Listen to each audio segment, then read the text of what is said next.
2020 na? Negros ka ba?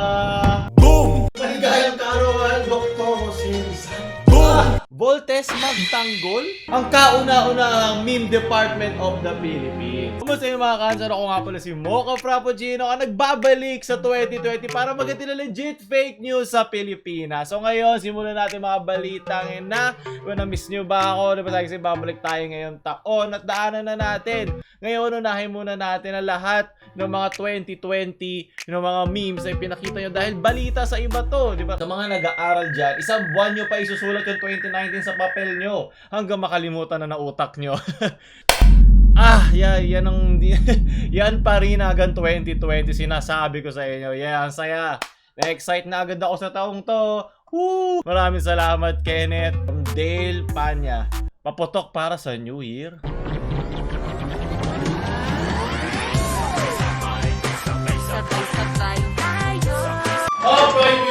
Nagtatambol sila, okay? Nagtatambol sila, pangaroling. Wala ibig sabihin yan, mali lang yung anggulo. Leche, matadali pa tayo. Unang-unang taon, masa-strike tayo. Ano ba yan? From John, nak, huwag kang nagpapatok ba kayo sa loob, ha? Huwag niyong subukan, delikado yan. Pagkatapos ng 9 na buwan, ako gastos ka. Yep, mauuna pa tayo mamatay kay Lolo Enrile. Hanggang year 2200 pa yan si Lolo Enrile. Sunod, kaya sulitin nyo na hanggang pwede pa. From Chaleng Galang.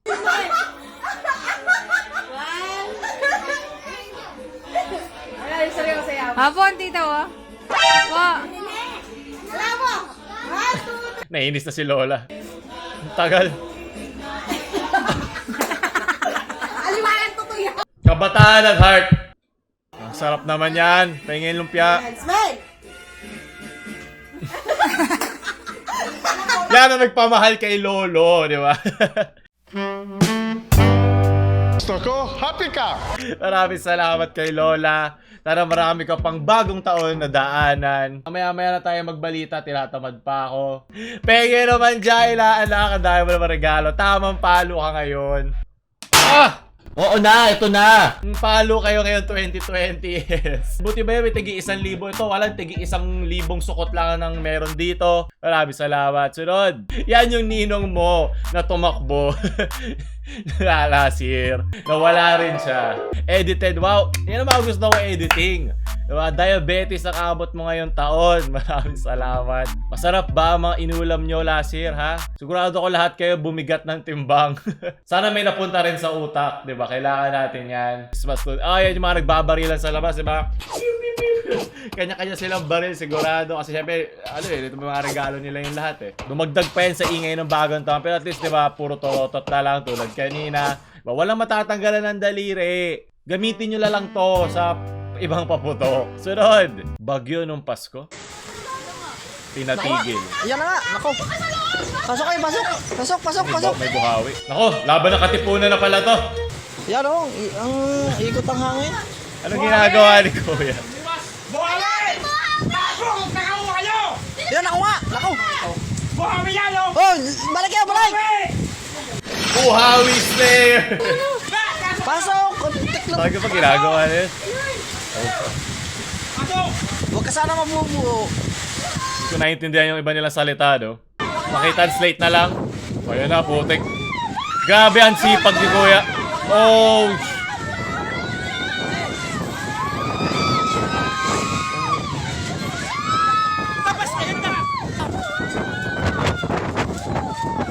Nakakatakot yan. Siyempre mo na matatapos na yung taon, tapos tapos ka na rin. Hindi pa rin siya tapos.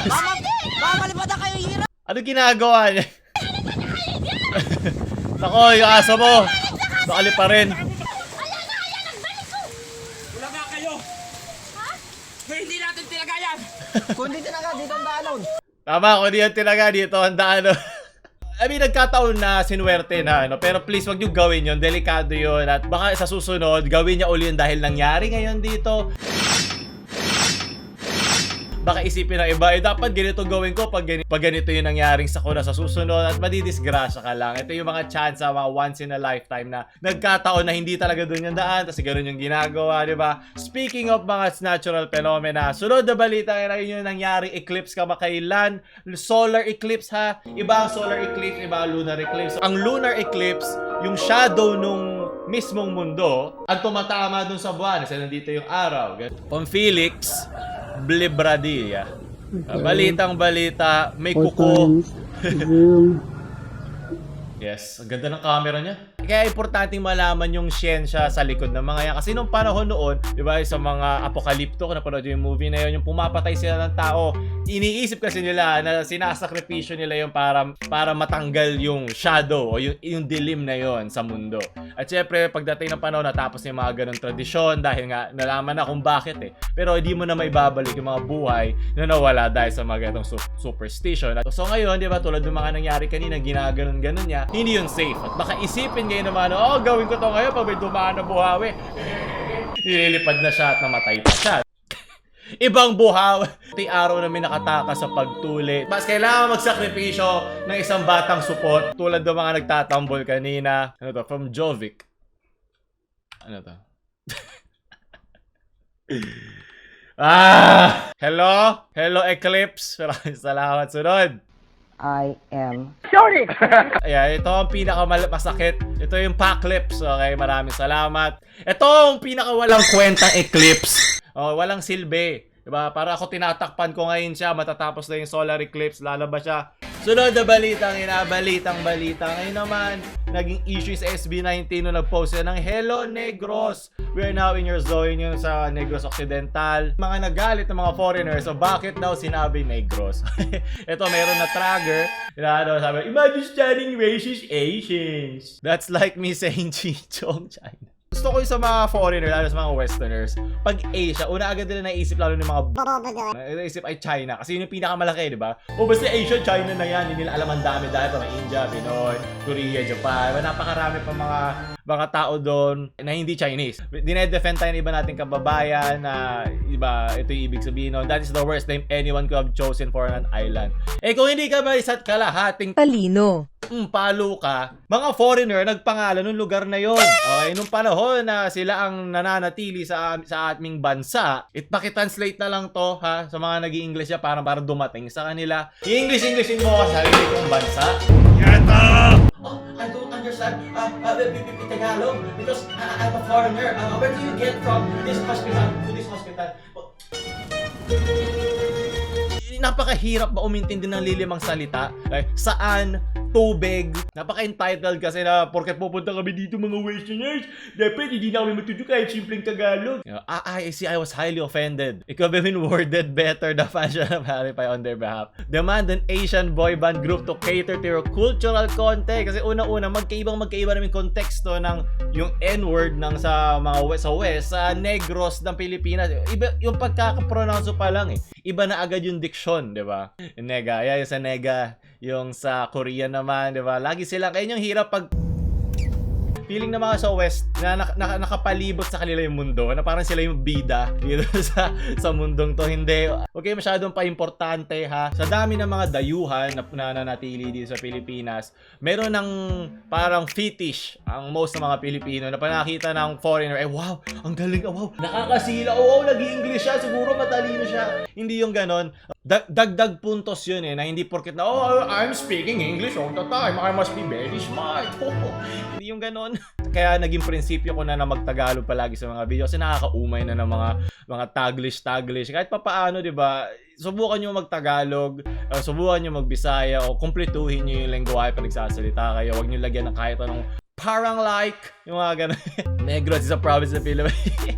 I don't expect anyone use I know a fake webpage and I know a fake intellect when I see one. Ito yung mga entitled na mga dayuhan, nakala nila nakapalibot ang buong mundo sa kanila. Ito yung mga tipo na mga dayuhan na papupunta rito, hindi alam kahit isang salitang Tagalog o Bisaya o kung ano mga dialektong pupuntahan nila. Ine-expect nila ang mga Pilipino mag-a-adjust para sa kanila kasi diba hospitable tayo eh. Sobrang hospitable natin, ginagawa na natin yung Matalino. mga pupunta dito sa Pilipinas. Kung dayuhan ka rito, okay, Englishin ko na. If you are a foreigner planning to come to the Philippines, please learn a little, just a little as your brain to understand the dialects, the first language in the Philippines. It's the least you can do. Give a little respect to the Filipinos because when we go to your country, we are expected to speak in English.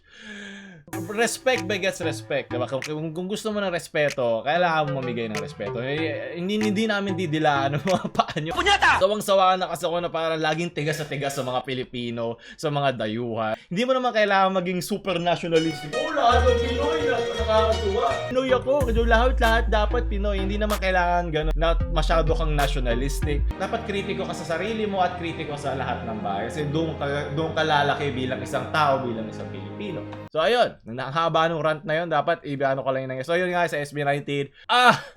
Wag mo kong salingin, Dr. Jose Rizal. Ako ba isang biro lamang sa'yo? Ito yung mga nag-happy birthday nung December 30. Magaling! Kabataan o pag-asa ng bayan.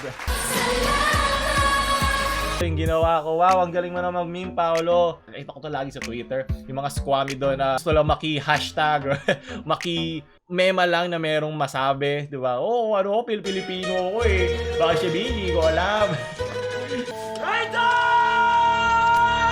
Yung araw na pinatay siya sa Bagong Bayan, nakakalungkot no, na maalala mo isang tao pagpatay na siya. Hanggat maaari, ayoko nang may nagpapakamartir sa isang bagay, martir sa pag-ibig, martir sa bansa. Kung talagang gusto mo maging bayani or gusto mo maging ehemplo sa mga kabataan, huwag mo isakripisyo ang sarili mo hanggang sa punto na hindi ka na makatulong. Kasi na yan, nung pinatay siya, sana mas marami pa siya nagawa.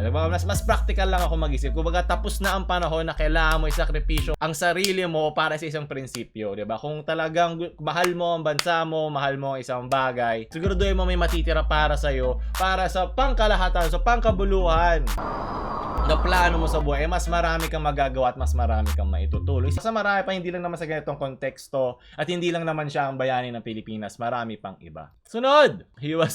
ang original na shit poster ng Pinas. No limit ang ina naman. Ayoko na maalala, masakit. Shit mo, Ate Elizabeth. Hindi ka namin makakalimutan, Pepe. Ang saya naman. Dapat mga bayani tayo sa ating sariling mga maliliit na paraan, 'di ba? Malaking bagay na 'yun kasi wala kang pake o wala kang ginagawa. Hindi natin kailangan sa bayan. Punyeta naman ang ating mga bayani. Kumbaga, ano 'yan eh. Swertihan yung mga ganyan eh. Pero diba tayo, sa ating mumunting mga paraan, makakatulong tayo sa mga bayani at para gustuhin nila Dr. Jose Rizal na magpabaril sa likod at hindi sa mukha nito mga ganitong pagkakataon. Baka Urusay Pilipino kun, hindi mo alam mga hangal. Fuego!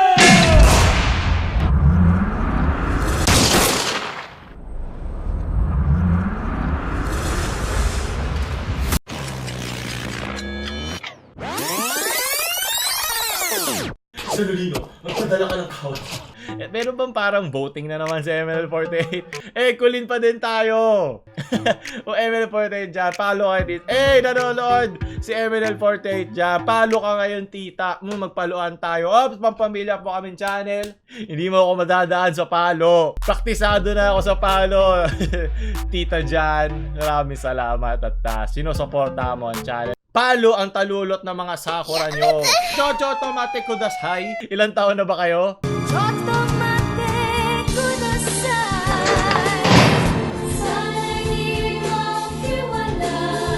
Sunod na balita sinabi daw na Photoshop daw tong photo na ipinadala na umano yung mga miyembro ng NPA na nagbalik loob sa pamahalaan sa Masbate nitong Huwebes. So, papansin nyo naman, 100% edited to. Unang-una hindi nakabaon.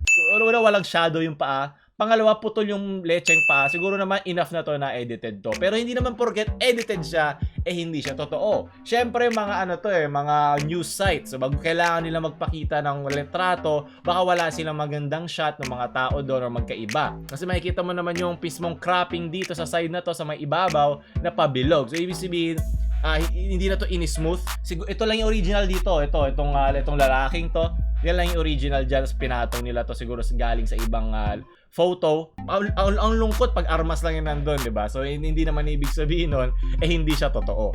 Ang totoo lang dito ay edited siya, okay? Siyempre, kailangan ng news site magpakita ng larawan eh. Siguro iba yung protocol na sinusunod na doon sa kanilang news site na kailangan magpakita tayo ng larawan na maihahalin tulad mo doon sa news na sinasabi mo. So, yun. Total, kailangan natin ng mga nagbalik loob, naglagay isa na nagbalik loob at yung mga armas na kanilang binigay. So, yun lang iniisip ko dito kung bakit. Hindi, ito talaga i-edit.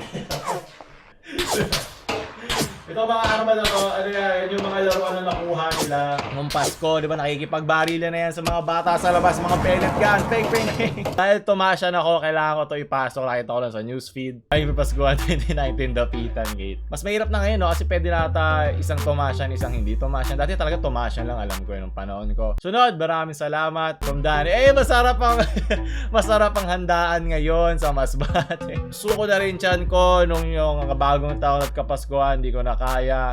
Sunod na balita.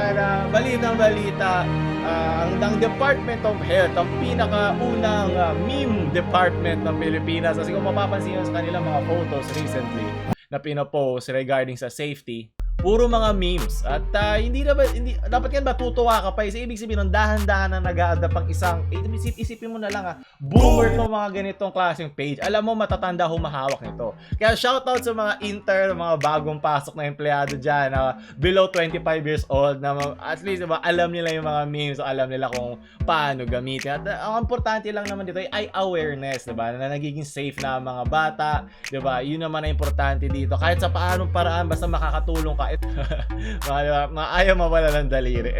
27,000 shares. Magagawa ba yan ng isang government page na walang boosting? Sa memes mo na makukuha yan. Palo ka kayo Departamento ng Kalusugan. Malusog tayo sa memes. Sabi ko sa inyo. Sunod na balita ngayon at panghuli. Voltes 5! Gagawa na live action remake ang GMA 7. Nalalabas ng December 31. Ito, dahil late na lalabas tong video na to at mas maaga akong ni-record, hindi ko na lang kung maganda ang kinalabasan o hindi. Siguro, ang ibig sabihin ng V ay Victor Magtanggol, okay? Ano to sequel to sa Victor Magtanggol. So, tingnan natin. Sana naman tumino na to para sa 2020 kasi December 31 ang labas daw nito. Diba? Bagong taon, bagong sukot. At doon nagtatapos natin mga balita ngayong linggo. Sana nagustuhan nyo. Kung gusto nyo pa ng jacket, follow nyo sa description yung Shopee. Maglalabas tayo ngayong buwan. Pag naubos yun, ayoko na, pagod na ako. Magagawa na tayo ng bagong merch. At i-comment nyo sa comment section yung mga gusto nyo ilagay sa bagong merch natin. Huwag tayo like, share sa mga departamento ng memes nyo mga friends. At huwag nyo kalimutan mag-subscribe. Mocha Frappuccino. Ouch.